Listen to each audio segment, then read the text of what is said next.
Welcome in, everybody. It's time to get educated. All right, I want to try something on Google AI. I've never phrased it in this way, like teach me something. Let's see if it can though, because I've said it before. I don't rely on AI to learn anything. I just do it for you guys. It's a convenient place where they can, compress all this information into a small space. But I do my own research in, multiple places. There's not one place I do research. Britannica Encyclopedia, Wikipedia, fucking the various wikis for specific items and whatnot, things like that. But of course YouTube, other places. But I obviously check the sources, make sure they're legit. I never come on here and spout any bullshit because that's irresponsible. I don't believe in misinforming people.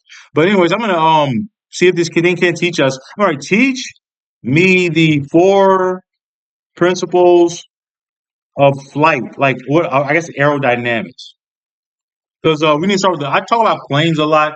We need to start with the basics, like what actually makes a plane fly.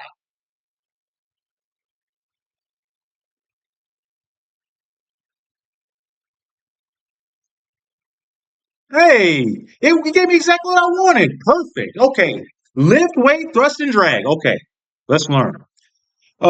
This is the force. Okay, lift. This is the force that acts upward, opposing gravity or weight. It is generated by wings or airfoils. You want to see what an airfoil looks like?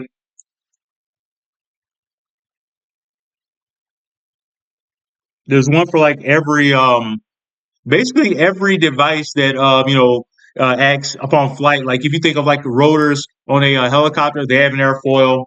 I'm like looking at nerdy stuff like this. Ah, that's what a rotor, the airfoil for a rotor looks like. We'll go over what an airfoil is in another video. Anyways, the shape of the wings, curved on top, flatter on the bottom, causes the air to travel faster over the top surface than the bottom surface. You get what it's saying? The air travels faster over the top surface than the bottom surface. They're talking about the wings. According to Bernoulli's principle, faster moving air has lower pressure, so the pressure on top of the wing is lower than the pressure on the bottom. This pressure difference creates an upward force, which is lift. Factors affecting lift include airspeed, angle of attack. Angle of attack is the angle of the wing relative to the oncoming air, and wing size and air distance. We're gonna go over everything eventually. Like if what happens if you reach too critical of an angle of attack, and what'll happen to you. Weight. This is the force of gravity pulling the aircraft down. And by the way, no, I don't fly. I'm not like a pilot or anything. I'm just a an enthusiast. But I would love to get my pilot's license one day. It's a dream of mine. I love to fly helicopters and planes. Okay, this is the force. Less so helicopters because like I feel like they can get pushed around by the wind too much.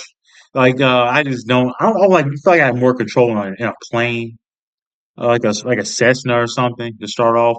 This is the force of gravity pulling the aircraft down.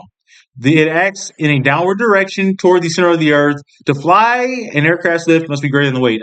To me, that's the easiest one to understand. Well, thrust is easy as well, just pushing you forward.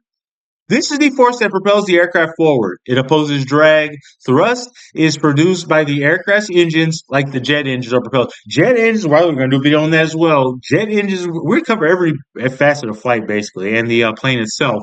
But jet engines are one of the most complex machines that exist on this planet. And if one thing goes wrong, you got disaster like you had in India the other day. Drag.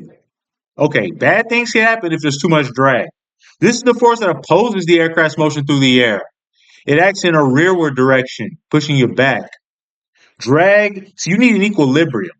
Like you can't have one that's too much of one than the other. You need equilibrium, a balance to keep that plane in the air. It acts in a rearward direction. Drag is caused by the disruption of airflow around the aircraft due to friction and pressure differences.